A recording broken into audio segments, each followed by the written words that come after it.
Today's guest is multi-gifted and multi-talented, but she is single-minded. She is dedicated to helping women to find their sweet spot, to find the life that God has purposed for them. Carla Collis Gesite is my guest here today on Babbie's House. Stay tuned. A very encouraging show is coming your way right now.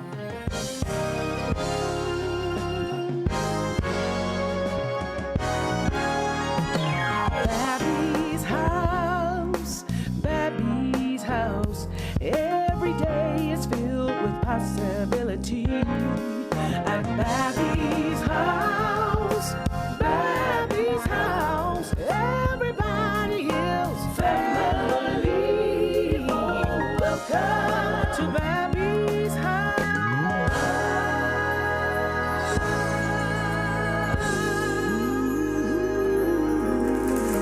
Hello, everyone, and welcome. Welcome to Babbie's House. I'm your host, Babbie Mason. Thank you for joining me today. I'm so happy that you've taken time out of your busy life, your busy day, to sit down for a moment and let the Lord pour into your life. Today's show will be very encouraging. Carla Collis Gesite is my very special guest, and she's a life coach, and she knows what it means to have a dream and have aspirations, and helping other people to discover their gifting and God's plan for them, particularly women who are searching for their purpose after an empty nest or after a divorce, or those things where life sometimes sends our life into a shift or a change. She'll help you in that regard. So listen to some very encouraging conversation with my very special guest. But I'm going to kick things off with a song. I always say this when I sing this song called Every Praise. I wasn't listening the day that God gave this song, because it's a great song written by Hezekiah Walker called Every Praise.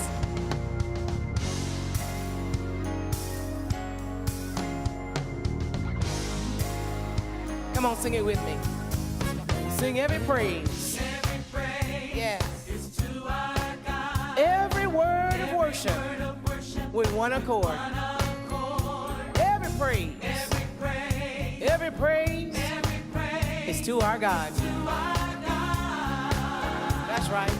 Sing hallelujah, to our God. Glory, hallelujah, is to our God. Every praise, every praise is to our God. Take it up one time. Yeah, sing every praise is to our God. Every word of worship with one accord. Yes, every praise is to our God. That's right. Sing hallelujah to our God. Glory, hallelujah, is due our God. Yes, every praise is to our God. Yeah, take it up one time. Oh, every praise is to our God. Every word of worship with one accord. Every praise is to our God. Oh, sing hallelujah to our God. Glory, hallelujah is to our God. Every praise is to our God. Yeah. Come on, sing this now.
Thanks for coming back to Babbie's house.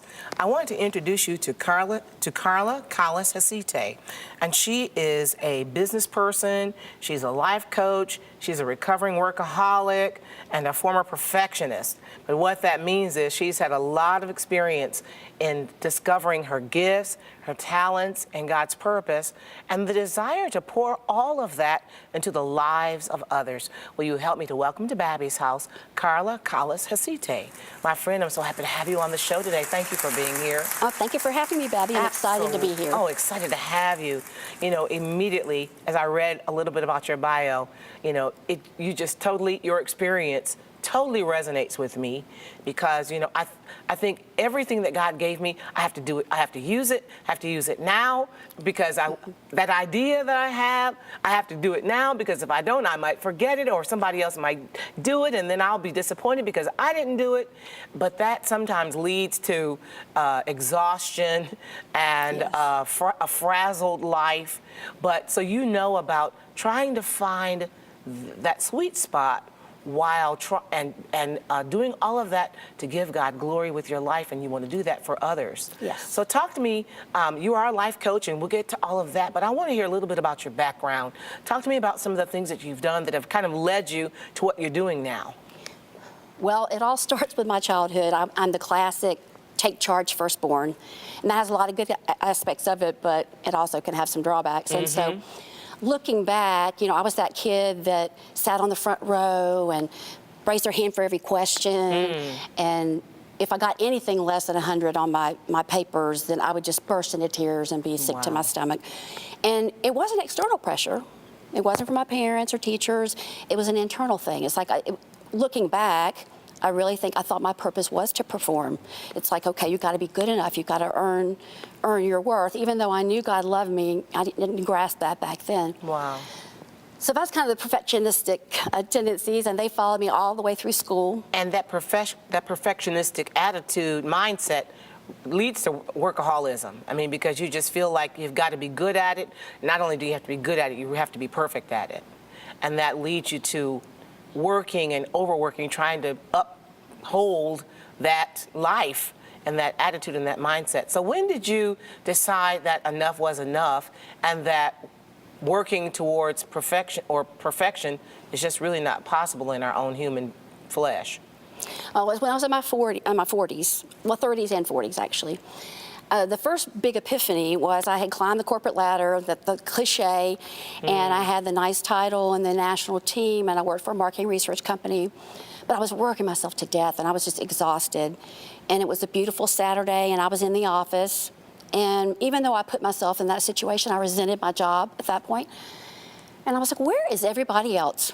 You know, why am I the only one that's working these long hours?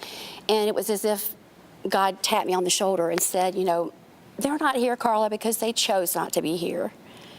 And at the time, I didn't really feel like I had a choice. Now it seems ridiculous, but, you know, my whole mantra was that, you know, work hard, be the best. That's what you got to do. Get in there and get the job done and be the best. And that really started me down a path of major transformation.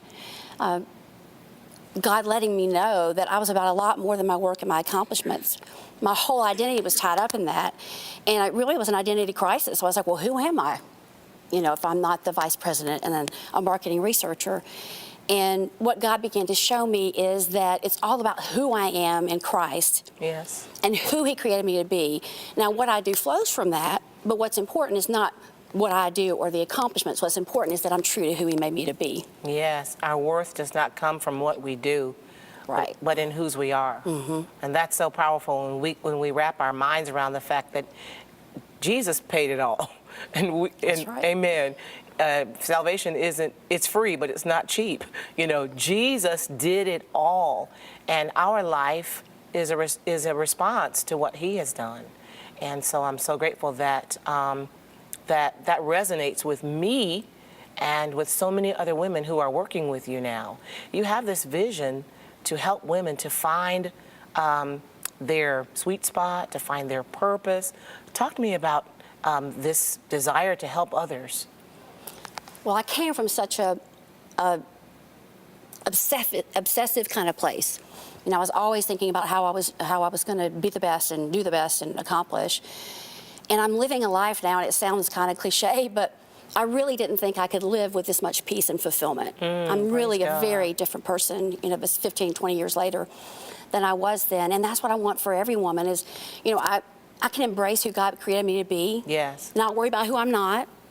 And, you know, accept myself, mess and all, and know that I can live out his purpose for me and not be so worried about what society says, what other people think, what I should do.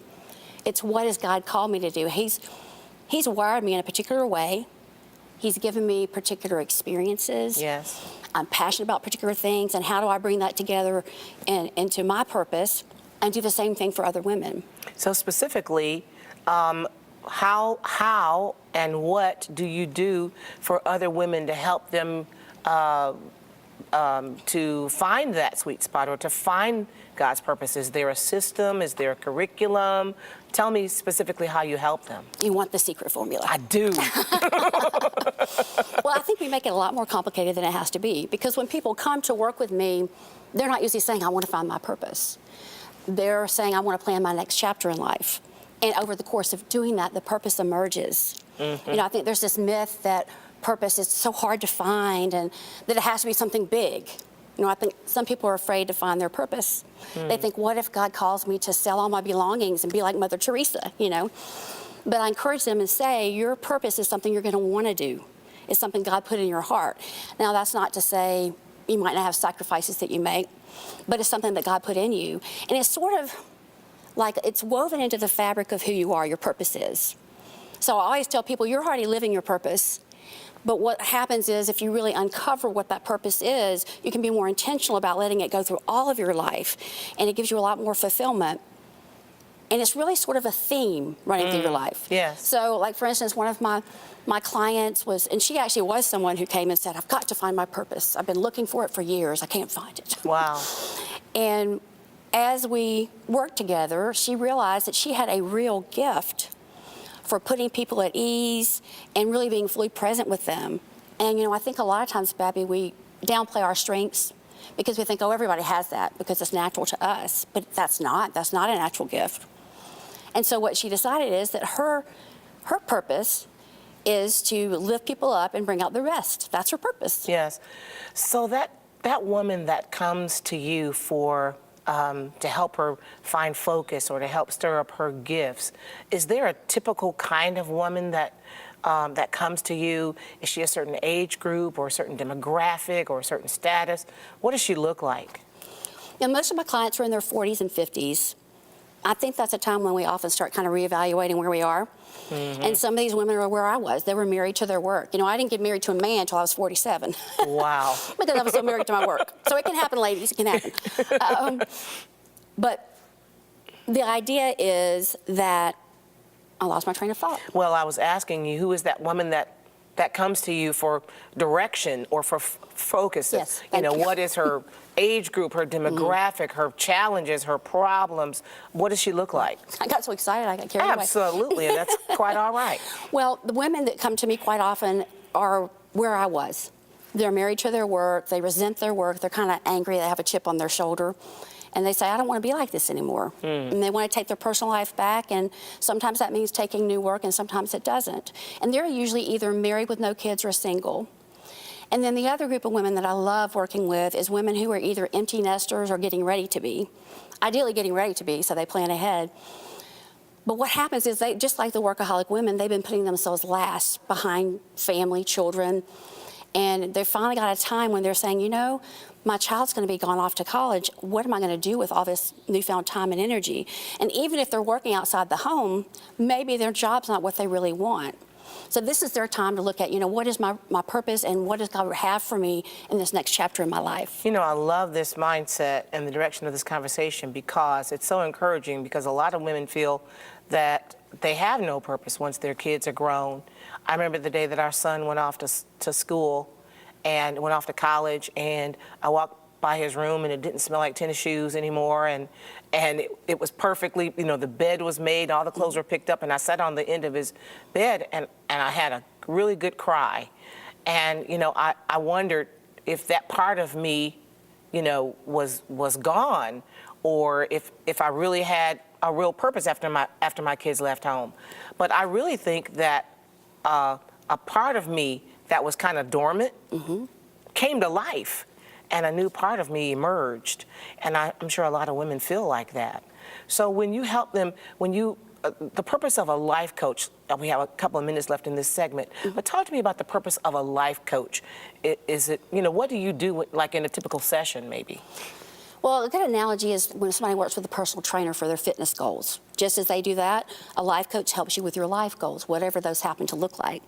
And so in my case, when a client comes to me, they're usually saying, I'm restless, I'm not fulfilled, I don't know what I want to do next, but I know it's not this. I'm stuck and I want to get unstuck. And so I have tools and things that I use, but it's very much customized to the client. So a lot of it's about getting them to have that time and space to talk and to look at what they want, not what everybody else wants, but set that time aside so they can talk through with me what their desires are. And I have, like I said, I have the tools and assessments, and I have a program that they go through. But mostly it's to get them to really get back in touch with who God created them to be, build their confidence back up, because I think quite often, women in particular, we have this fear that we're not good enough. Now, a life coach is totally different than a therapist. It's not necessarily therapy, is it? It's not, and that's a great point. That's a great point. The primary difference, I would say, between therapy in its traditional sense and life coaching is that therapy, we tend to go to therapy when we have a specific problem, like something's getting in the way and we want to dig back into the past so that we can heal it. I believe in therapy, I've had it. But life coaching is more about, okay, let's figure out where you want to go, and I want to be your partner in helping you get there. I want to support you. I want to challenge you when you need to be challenged. Yes. I want to pick you up off the floor when you feel like you've had it. Yes, we'll talk more about that after this break. So stick around, everyone. After this break, I'll talk more with Carla Collis Gesite right after this break. So stick around. We'll be right back after these messages.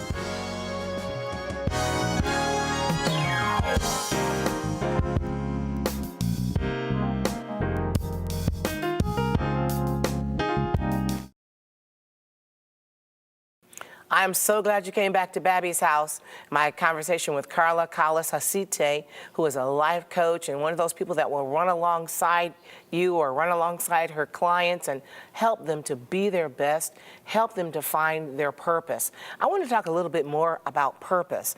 There's a lot of talk, since Purpose-Driven Life and all these other books that are written on purpose. But God has a plan and a purpose for everyone's life. And some people might say, well, I don't qualify, or I don't know that I have gifts and talents that God can use. But talk to us about the importance of finding God's plan / his purpose and the gifts and talents that he's put in every person. You as a life coach, talk to me about your perspective on all of that. Well, the main perspective I have is that every single person has a purpose, because God doesn't make mistakes. You're here, and you're here for a reason. Amen. And it doesn't have to be hard for you to find, and it doesn't have to be something huge, but he has a plan just for you. And sometimes I think what gets in the way is that we don't feel confident, or who am I to think about doing that? But that's just a ploy that Satan uses to try to get us off track. Yes. So I think the best thing to do to start really exploring your purpose is to go before God and ask him to make you be more aware about what your strengths are and what you're passionate about and what lights you up. So God's purpose, or his plan, are usually connected to our gifts and talents? Definitely, definitely. There's a quote by Frederick Buechner, hope I said that right. He's a theologian, and he says, the place God calls you to is the place where your deep gladness and the world's deep hunger meet. That's good. Yeah, I love that. That's really good. And I think that encapsulates it. We all have particular strengths and interests and experiences, and God uses those to shape who we are. And in turn, that means we can meet a need in the world. So our purpose is connected to that thing or that gift that brings us the most joy. Yes, typically it does. And for example, as a musician, of course, I love what I do, and I do what I love, and I happen to get paid for it. But I would do it, and I have done it totally for free.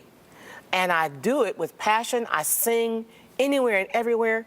I remember one day I was in the grocery store and there was a song that was playing on the Muzak, and I guess I must have lost myself in the waiting, and the next thing I know, I was just kind of singing underneath my breath, but maybe singing a little louder than I thought. And the person ahead of me said, "Wow, that sounds good. Sing a little bit louder." And next thing I know, I said, "Okay." Well, I sang this chorus of Amazing Grace. They turned off the Muzak, and I was drawing a crowd. And when I realized there was a crowd gathering, I mean, I just poured it all out. You know, so the thing that is connected to your purpose is connected to your gifting. And the thing that you would do totally for free, the thing that gives you the most joy, is usually connected to your purpose. Well, talk to us about your website. How can we get more information about your coaching, about your book that you're working on? How can we get all this information? Well, my company is called Road to Results Coaching. So the website is www.rtrcoaching.com. And I have a lot of resources there that people can tap into. And as you said, I am writing a book about purpose. It's something I'm very passionate about. And, you know, my dream is for everyone to find that purpose, that theme that runs through their lives. How does one know if they need a life coach? Well, if they feel stuck. And of course, being a life coach, I'm biased. I mean, I think everyone can benefit from a life coach. I have one of my own. But I think if you feel really stuck in life and you need somebody to help you kind of get going again. And part of the beauty of being a life coach is that, you know, my whole reason for this relationship with this person is to do what's best for them and to facilitate what's best for them. So I have no agenda. Yes. You know, like their friends or family members, I don't have any agenda except to do what's best for them and to call out what God has for them. Yeah, so it's all about them and their need and their journey and their dreams. And that's a wonderful thing. I'm so happy to have you on the show today, Carla. Thanks for coming this way. And when you write that book, come back and we'll talk about it. Absolutely. Absolutely. Thank you for being my guest today. Thank you. And thank you, dear friend, for being my very special guest here on Babbie's House. It's always my joy to bring you a wonderful, encouraging show like the show today with Carla Gesite, and helping you to be your best. That's what we do here at Babbie's House. Whether I'm singing for you, beautiful music and encouraging words, or a great conversation with a guest, it's all about helping you to be connected to God, helping you to allow the Lord open up your heart so He can stir up your gifts and bring, I like to say it like this, and bring the good stuff to the top. Will you do me a favor and reach out to me today at my website at babbie.com, or email me at babbie@babbie.com. And while you're on the website, check out Babbie Mason Radio, which is a great music station online. It's on the internet. Just type in www.babbiemasonradio.com, and you'll hear beautiful music and encouraging words around the clock. Well, God bless you, my friend, and thank you so very much for watching Babbie's House today. I hope you'll join me the next time. Until then, may the Lord God bless you real good. Bye-bye.